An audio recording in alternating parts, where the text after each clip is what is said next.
Okay, so as promised, I'm going to show you, or I'm going to give you a redstone video, which I did actually promise in my last video. I was going to do 2 Let's Play episodes and then a redstone video. So this is going to be my redstone video, and as you saw in the title and the thumbnail, this is going to be about elevators. So yeah, let's get into it. The flying machine elevator. So the flying machine elevator is actually really simple. It's just a flying machine, and all you need to do is update the observer on the bottom for it to go up, and then update the observer on the top for it to go down. And you can do that easily with buttons. But I'll just go through it so you can see what it looks like. So you click the button, and then I go up.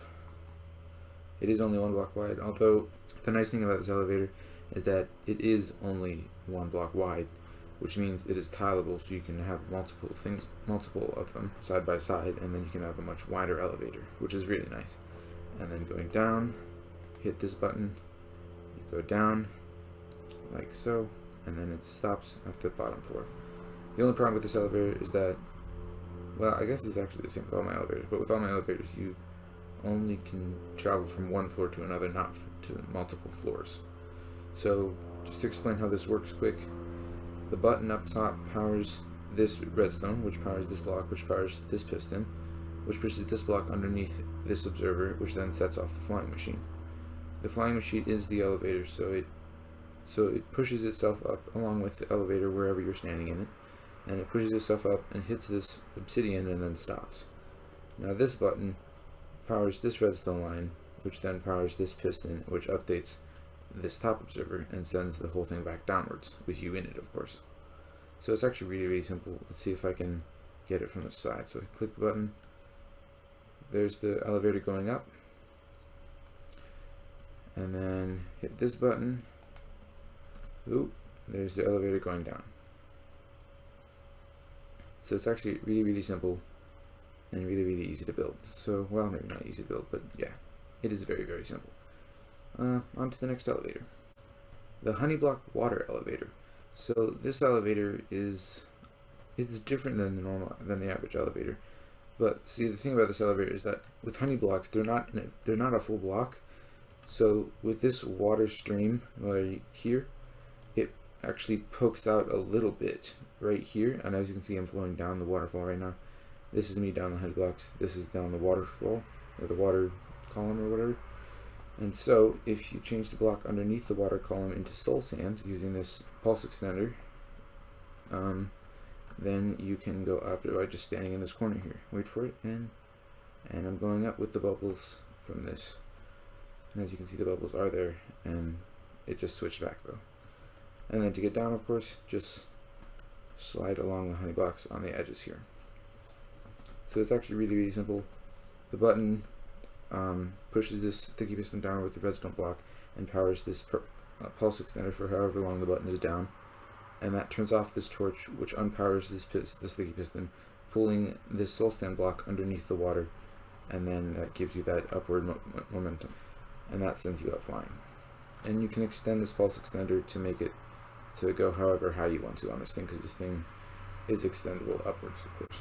The Little Jump elevator. So this elevator really is just a little bit of a jump. Click the button, pushes you up, and then you just jump a little bit to get to the top. And you would really use this elevator if you were just like trying to escape from zombies or something. So you just click that, and then you jump up here, and then it retracts back down, and the zombies are stuck down there or something, and then you can like fight them off oopsies.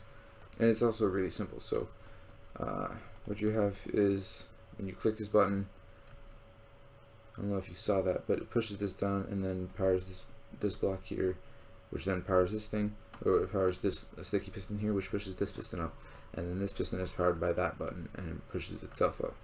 So you get upward motion, and then you can just jump, and you're at the top. Really simple stuff. The water elevator. So as you can probably guess, this water elevator has a column of water, but it also has a block swapper, which it swaps this magma block for the soul sand, and then it does it back again. See, if I click this button, it does that, which basically changes whether the this water column takes you up or pulls you down. So what's happening is when I step on this pressure plate, it opens the door and I can walk into the water column, but then it turns on this pulse extender and swaps the blocks for however long this pulse extender is, which is just enough for me to get to the top, and then it switches back to the pulling downward motion. So then next time you walk into the elevator, you go down to the bottom, and then you'd be at the bottom. So if I walk through here, you can see the block is now soul sand. I am pushed up. I can walk forward, and then I'm at the top. And then if I want to go back down, walk into it, go down towards the magma, and then walk out. Simple as that. The big jump elevator, just as the title described it, is just a slime block that pops out of the ground and then bumps you up to this height, which is 5 blocks above the ground.